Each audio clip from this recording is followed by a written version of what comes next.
At Maverick Public Relations, growing your influence is their specialty. NPR works with remarkable companies in the cannabis industry to deliver exceptional results. Experience big agency expertise and outstanding client service delivered by seasoned and knowledgeable experts. Connect with Maverick PR today and move your company to the next level. Visit them today at www.themaverickpr.com. From a studio high above the clouds of the Okanagan Valley, this is the Cannabis Podcast. Exploring the world of Canadian cannabis culture, one toke at a time. Now, here's your host and bud tender, Gary Johnston. Welcome. If this is your first time to the Cannabis Podcast, I'm glad you decided to come by for a visit. And if you're coming back, it's always nice to have you come back and join me. We got a lot of information about cannabis to talk about for the next few minutes. This week, we're going to touch on Leafly. As usual, Leafly is a good source of information because they cover a whole bunch of stuff about cannabis. And in this particular episode, we are going to touch on the top Leafly Awards. So Leafly's Cannabis Awards determined by their listeners. And we're going to, in fact, touch on the top THC dominant flower for 2019. Also, I have a conversation with another Okanagan bud tender set up for you, Devon Lach. He works at the Spirit Leaf store down in Penticton, and he's going to be along for a great conversation a little bit later. We're going to take a stop at Cultivar Corner for Aurora's Blue Dream, a very delightful sativa, which has given me the energy for this particular podcast. And in reference to a suggestion from a listener, I've got another story about experiences with cannabis. This time, the lesson I learned was when you're using a vaporizer, it will not dissipate the smell if you continue to use it. That and more is coming your way on episode 38 of the Cannabis Podcast. And as we move our way into the year 2020, it's kind of cool to look back at 2019 again from the perspective of how did we do? And one of the things that I'm really excited about is another article from Leafly. This is on Canada's favorite. So Leafly did a whole bunch of different things looking for Reader's Choice Awards. They have a bunch of different categories. There's your favorite THC dominant flower, favorite balanced flower, your favorite CBD dominant flower, favorite pre-rolls, cannabis oils. I'll put a link up back at cannabispodcast.com so you can see the whole list. A lot of cool categories like your favorite head shop, Canada's favorite cannabis accessory brands, some very cool things. But for the purposes of our episode today, I want to focus on the Reader's Choice Awards for Canada's favorite THC dominant flower. Something that I think we're all interested in. So if we look at Leafly Canada's inaugural vote on THC dominant flower, readers favored energizing strains with medium to high THC content, although relaxing and hit-you-over-the-head high strains also made some appearances. The clear favorite brand was Edison, and not just for its likable Lestrada strain. The New Brunswick-based brand from Organigram took a total of 3 spots on the list. Here are Canada's favorite THC-dominant flower choices as chosen by Leafly readers. Number 1, Edison Lestrada. New Brunswick-based Organigram offers 5 main strains intended for experienced cannabis users under its Edison Cannabis Company brand. But it was Lestrada that emerged as Canada's favorite. A crowd-pleasing strain featuring the terpenes caryophyllene, myrcene, humulene, bisabolol, and limonene, and boasting a not insignificant 14 to 20% THC. Number 2, incidentally, it's in fact the strain that we are covering in today's Cultivar Corner, Aurora's Blue Dream. Also marketed as Ambition, Aurora's take on the popular Blue Dream, a descendant of blueberry and haze, is known as a chill, euphoric high that can be accompanied by a relaxed body buzz, offering equal appeal for beginner and veteran consumers. With THC content ranging between 13 and 27%, ours came out at 21, this strain was just too much fun for Leafly readers to resist. Number 3, this is one we've heard a lot about, one in fact we have also done in a previous Cultivar Corner. Number 3, San Rafael 71 Tangerine Dream. The appropriately citrus-scented Tangerine Dream has THC levels in the 11 to 18% range, suggesting a mid-range high that consumers have described as uplifting and social without compromising mental clarity. It's a strain worthy of the Markham, Ontario-based San Rafael 71's origin story. The company was named after the 420 legend, which became part of the Stoner Pantheon. A group of friends in San Rafael, California, in 1971 would meet every day at 4:20 p.m. to get high and scour their town for a rumored cannabis crop. Judging from the response of leafly readers, this strain has inspired some adventures of its own. Number 4, 7 Acres Jean-Guy. An homage to the popular Quebecois strain associated with the famous medicinal cannabis group Le Centre Compassion de Montreal, this high THC strain, between 13 and 21%, features the terpenes myrcene, pinene, terpinolene, limonene, and caryophyllene. Number 5 is 7 Acres Jack Haze. This fast-acting haze strain was named in homage to author and activist Jack Herer and is known for its high THC potency. It's about 16 to 24%. Usually it also features terpinolene as its dominant terpene. Number 6 is San Rafael 71 Pink Kush. I've tried this one as well. Really a nice taste. San Rafael's version of this beloved strain is a doozy with THC content 15 to 24%. It's described as having both sweet and earthy notes. Number 7, Edison Rio Bravo. Reviews describe this strain as a social and smiley. Its THC content ranges from a modest 14 to a substantial 21%, and its dominant terpenes are terpinolene, pinene, and myrcene. Number 8, there is a tie, and in fact it is a 4-way tie. Down at the bottom, 4 for number 8, 7 Acres White Widow, Aurora's Ghost Train Haze, Broken Coast's Galliano, and Edison's La Montes. A tie for number 8, White Widow. 8th place was a 4-way tie. 7 Acres White Widow, a Canadian take on the 90s Dutch staple, is described as euphoric and energetic hybrid, THCs between 14 and 21%. Number 2 for number 8, a 15 to 25% THC from Aurora's Ghost Train Haze. And number 3 for 8, Broken Coast Galliano. The BC craft cannabis producers Broken Coast showed they can compete with the big guys with Galliano, their take on Northern Lights Haze. And we've also tried this on a previous Cultivar Corner, which they describe as offering a relaxed, happy, creative, and energetic high at 15 to 24% THC. And the final, number 8, Edison's Lola Montes, with THC ranging from 14 to 21% and an interesting terpene profile: caryophyllene, guaiol, myrcene, bisabolol, and humulene. Edison's Lola Montes promises a sky-high buzz. Sounds like that's one we need to try on a future version of Cultivar Corner. And there you have it. That is the top 8 cannabis THC dominant flower in Canada based on Readers and Leafly in 2019. From the cannabis-infused studio in the clouds, this is the Cannabis Podcast. And today it is my pleasure to have another conversation with another bud tender, this time someone here in the Okanagan. His name is Devon Lach. He works at the Spirit Leaf store down in Penticton. And we pick up our conversation just after he's picked up the phone and I've said hello. So how are you doing today? Good. It's been a good day. It was days off right now, so I kind of started the day off really nice today. Like the last 2 days, just kind of kept myself busy with other chores, right? And today was kind of nice and relaxed to start off with a nice bowl and continue on. A nice wake and bake day. Yes, you betcha. Yeah, we like those ones. So give me a sense of what is your cannabis heritage, Devon? How long have you been doing it, and kind of what's your story?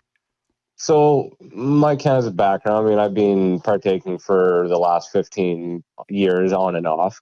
And since legalization is kind of really when I wanted to become more involved within the industry. Yeah. And kind of like a whole lot of other people did, right? Started small by even investing into different companies as that happened.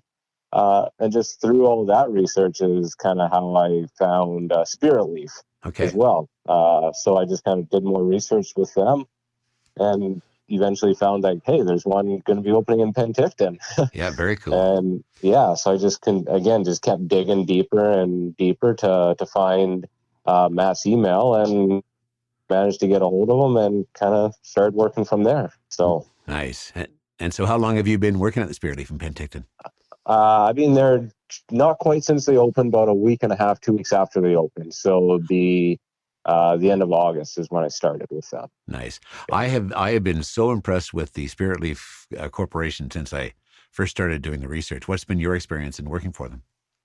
It's been fantastic. There's been lots of good learning opportunities. There's training there, right? The hands-on. They have different tutorials, and the support is there as well, right? And since I've kind of got more into background opportunities within the Spirit Leaf store here in Penticton, Yeah.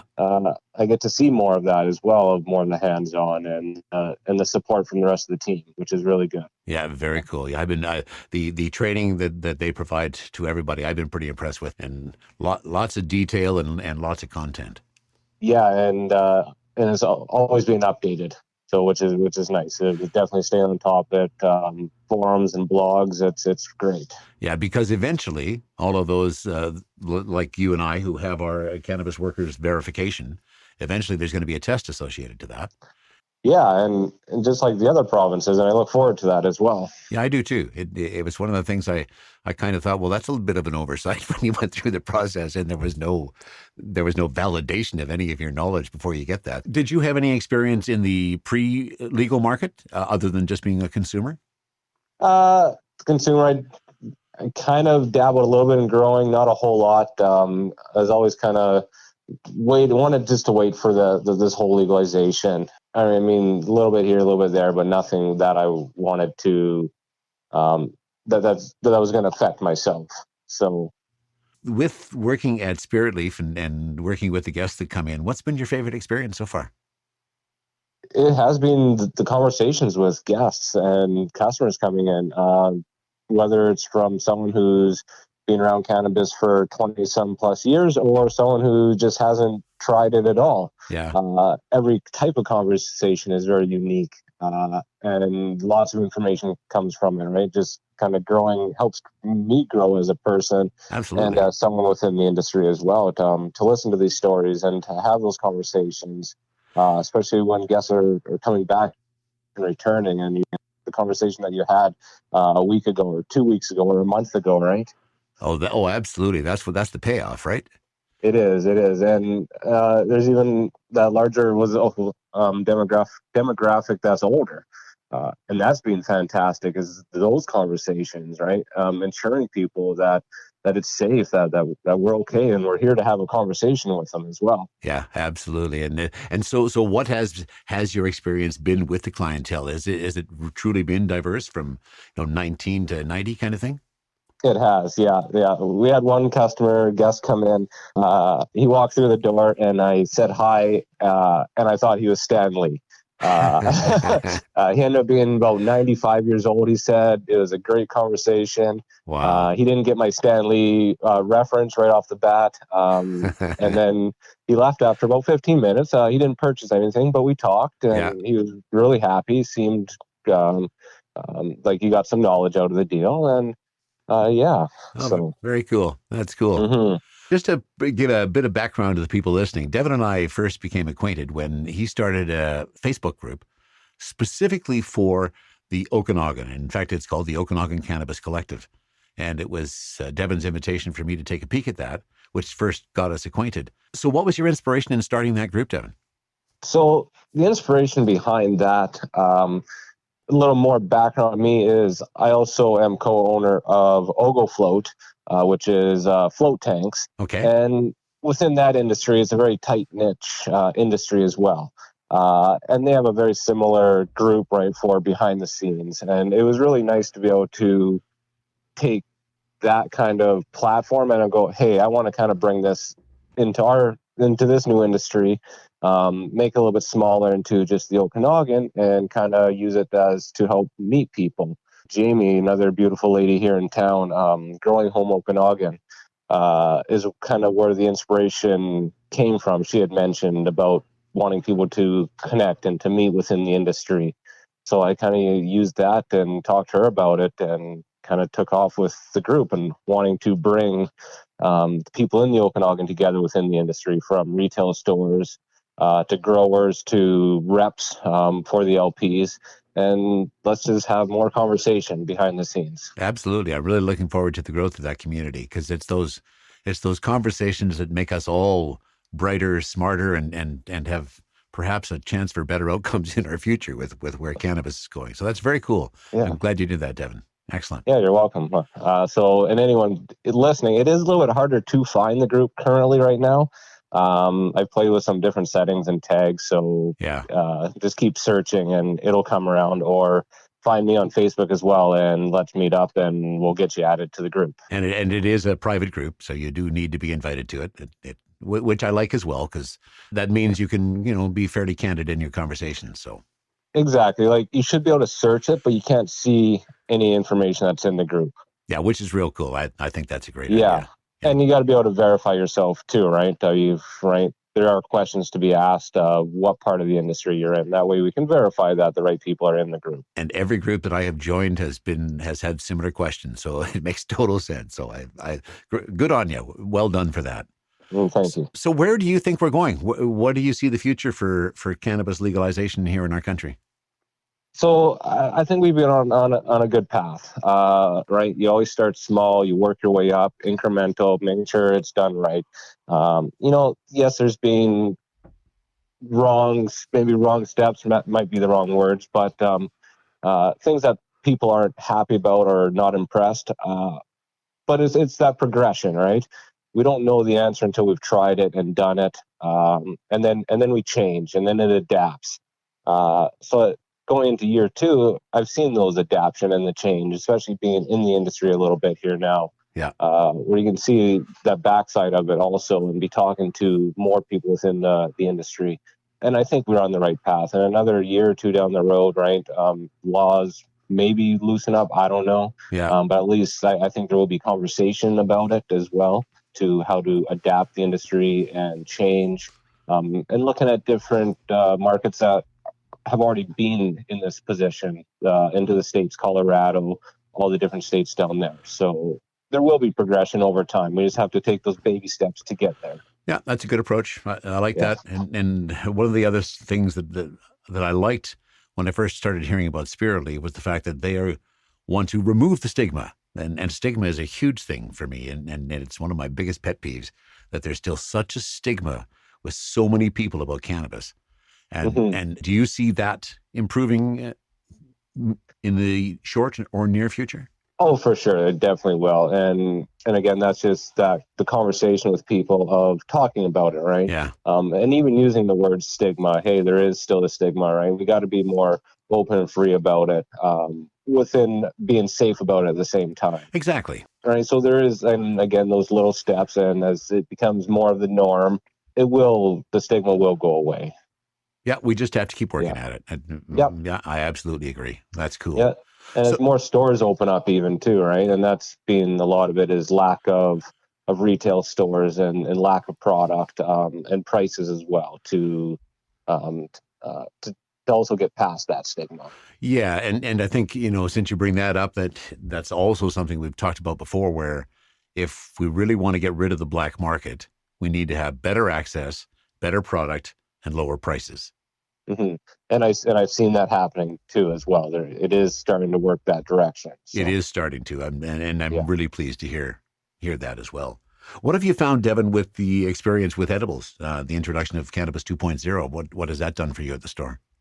It's definitely opened up those more conversations as well. The dosage, that is the biggest conversation, the biggest question. Yes. Right, is about the dosage. Packages, maximum 10 milligrams per package.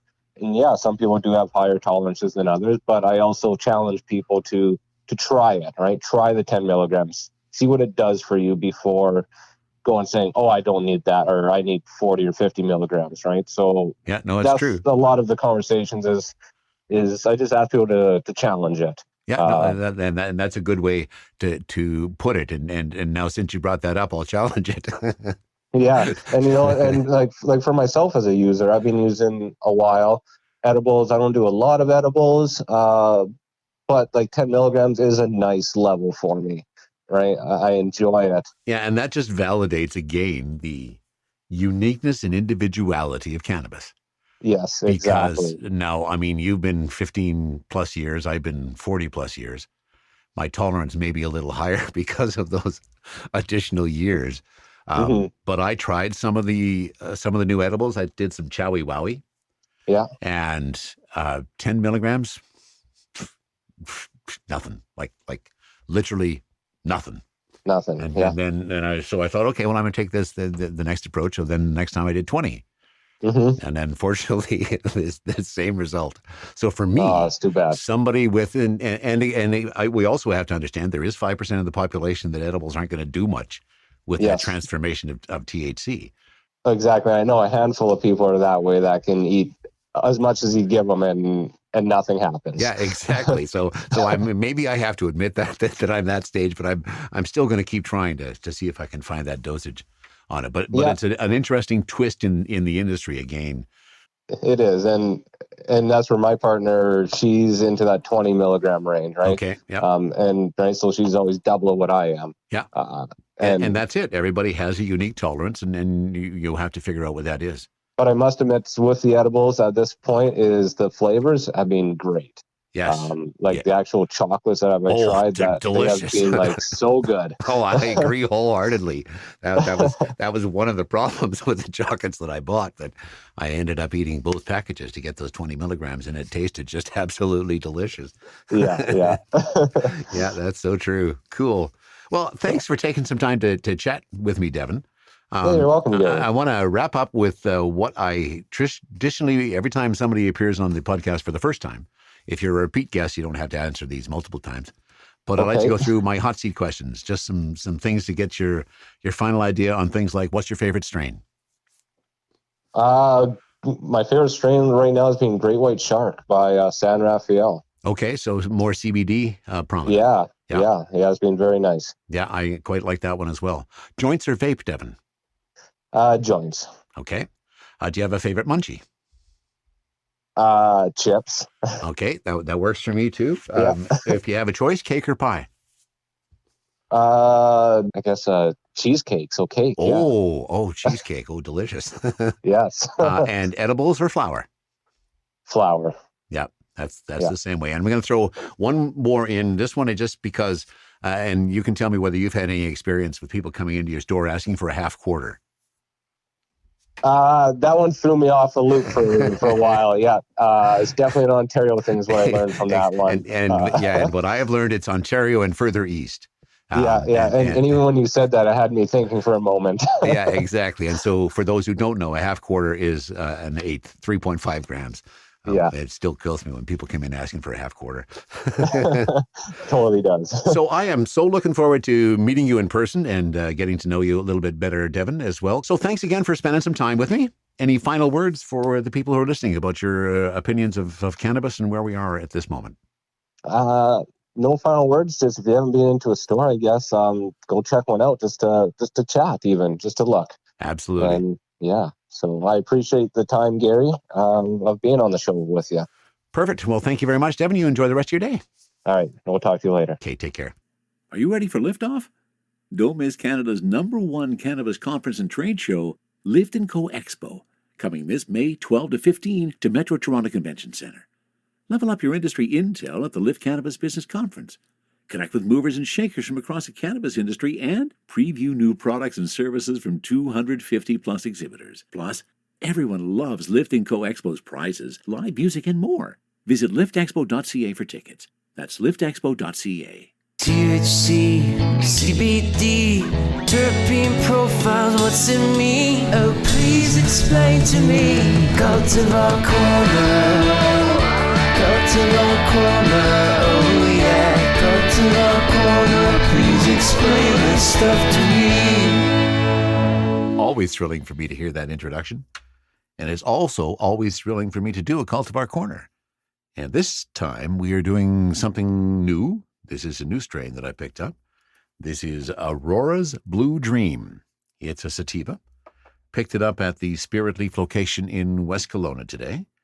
And really looking forward to giving it a try because it's time to do another podcast, time to edit another interview and put everything together. And it's always nice to have a real good buzz when I do that. So here we are. This is, as I said, Aurora Blue Dream. Now, the THC on this is 18%, which sounds good for today. And if we're looking at some of the other details in relation to this strain, the myrcene in order of predominance did I say the myrcene in order of predominance? I believe I did. What I meant to say was the terpenes in order. Perhaps you already have an idea that I might have tried this already. Okay, I have just let it out of the bag. I actually have tried the Blue Dream already, and you can tell it has a pretty good effect. So the terpenes are myrcene, pinene, and caryophyllene, or caryophyllene, as I'm still hearing both pronunciations out there. Sounds like the right order for me. I'm looking for some energy, but I also do not mind a little body relaxation and some of my arthritis pain to go away. The myrcene will help with that. The pinene is going to give me that energy, and the caryophyllene is going to put some of that creativity into it. I'm hoping anyways, and so far I've been pretty impressed with the result. I may not, in fact, have to roll a joint of this. But the other details I wanted to cover off is the package date, because we've talked about how it's getting better. Things are getting fresher. Things are not as dry. And as I pop the top on this Aurora Blue Dream, now I picked up a quarter of that. That's the other thing I'm starting to explore is some of the more reasonably priced quarters. So this quarter was $64. And I'm starting to look at those and finding that there are some quarters you can pick up from a number of LPs now that are in the $50 to $60 to $70 range. And I'd still like to get it a little lower than that, but I can handle that. I can be fairly comfortable with that. So that's what I've been doing of late, is picking up quarters. And that's what I got, is a quarter of Blue Dream sativa packaged on. And here is where things start to, the rubber meets the road. Because we've been talking about it's been getting better. And it has been. Absolutely. The legal product has been getting better. Prices have been coming down. Things are moving in the right direction. There's still a ways to go. And by that, I mean, when I pop the top on this Blue Dream, which, based on the description of Leafly, this is a sativa dominant hybrid originating in California with a legendary status among West Coast strains, crossing blueberry with haze. So Blue Dream balances full body relaxation with gentle cerebral invigoration. Exactly what I'm looking for. Novice and veteran consumers alike enjoy the level effects of Blue Dream. Should have a sweet berry aroma similar to Blueberry Parent. Blue Dream delivers swift symptom relief without heavy sedative effects. Again, something I'm looking for today. So let's concentrate on that aroma. It's barely there. And I think the reason it's barely there is the other issue we still have with our legal supply, and that is the fact that we're still catching up on product. This was packaged not just a couple of months ago. This was packaged back in August of 2019. So this is now almost 6 months old. And I think it would have a better aroma if it was a little fresher. Now, let's get to the dryness of it. I've talked many times about how dry the stuff was. You could just crumble it in your fingers. I can crumble this in my fingers as well. Not quite as dry. The buds are really pretty. Like, they are some really pretty, really nice sized buds in this quarter. So I'm really happy with that. But the reality is I can still just take that nug, squeeze it in my fingers, and now I'm ready to roll the joint, which, as I've already stated, I might not need to do because I can already attest to the veracity of Blue Dream by Aurora. But I'll pop some into the vaporizer and we'll have a taste and see where we go. So far, it's looking good. Things are looking good for this particular strain. Not a bad price, good size, good THC level, and so far I'm having a pretty good time on it. Now, let me end this section properly, because, after all, I do have a reputation to uphold. I did roll a joint to make sure that we at least have a sense of what the smoke is from this. And again, since I'm rolling a joint, we'll know whether or not the ash is black and whether it's been flushed properly. Blue Dream by Aurora. Similar to the aroma coming out of the container, it's not really, really strong. Again, I guess perhaps because of the fact that it was packaged back in August.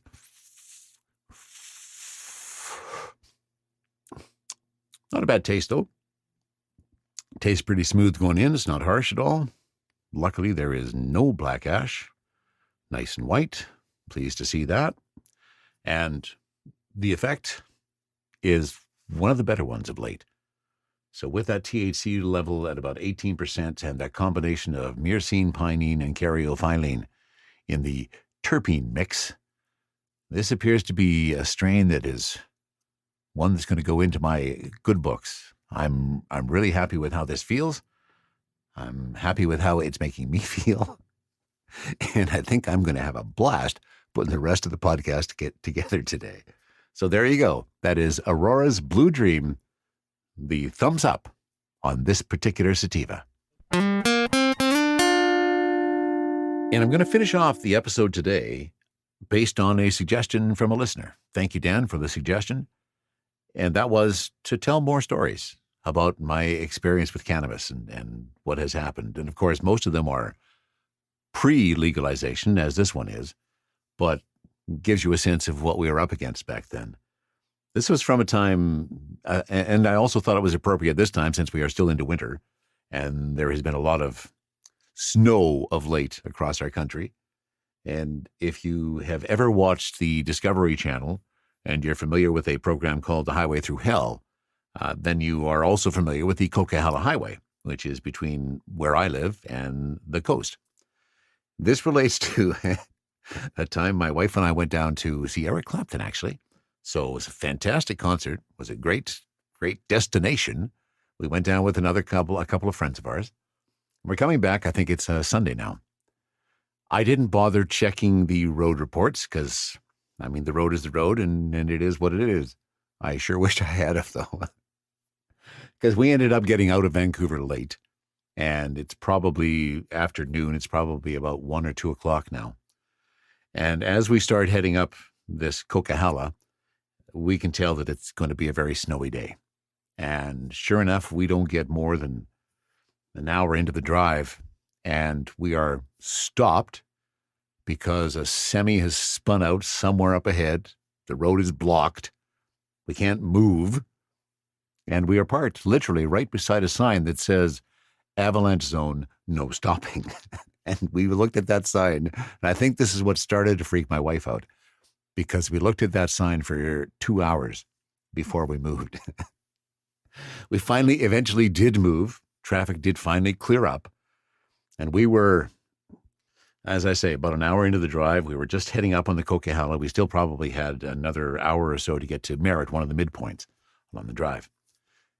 And once we started rolling again, traffic kept at a very slow pace. We were moving at about maybe 50, maybe 60K, which is relatively slow for highway driving. But of course, in the winter, if you don't adjust your speed, you're in trouble. So I didn't mind that, driving at a slower pace. And yet there were still idiots speeding past, passing all of us, going 120 down this wintry highway. And of course, we saw many of them spun out and into the ditch, and which is just rewards, in my opinion.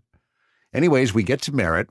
We are well into the day. It's probably past 6, 7 o'clock at night now. And I start heading up the hill, which is the final hill towards what's called the connector, and over to the Okanagan area. And as I'm heading up this hill, there's nothing but this blinding snowstorm coming at me.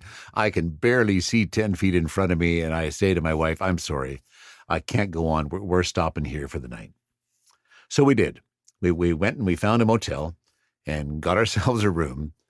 And as it's no surprise to you, when I travel, and especially at that time, that was back in the days when I had a volcano. So that was my primary vaporizer. What a beautiful vaporizer it was. So I had the volcano with me, and obviously a supply to stock that volcano up. Now, the thing to remember about vaporizers is that when you use them and then you stop, the aroma dissipates easily inside of 5 to 10 minutes. You can come into that room and not have any idea. But the operative part of that saying is when you stop. And here's where the story gets interesting. So we're at this motel in an interior BC city in the middle of one of the worst snowstorms that's happened in years. And I have had the volcano going ever since we got into the room. And it has been going nonstop, just bag after bag. I just want to get just wasted because this road just drove me crazy. So I was proceeding to do that. And again, because I wasn't stopping, the aroma was still fairly predominant.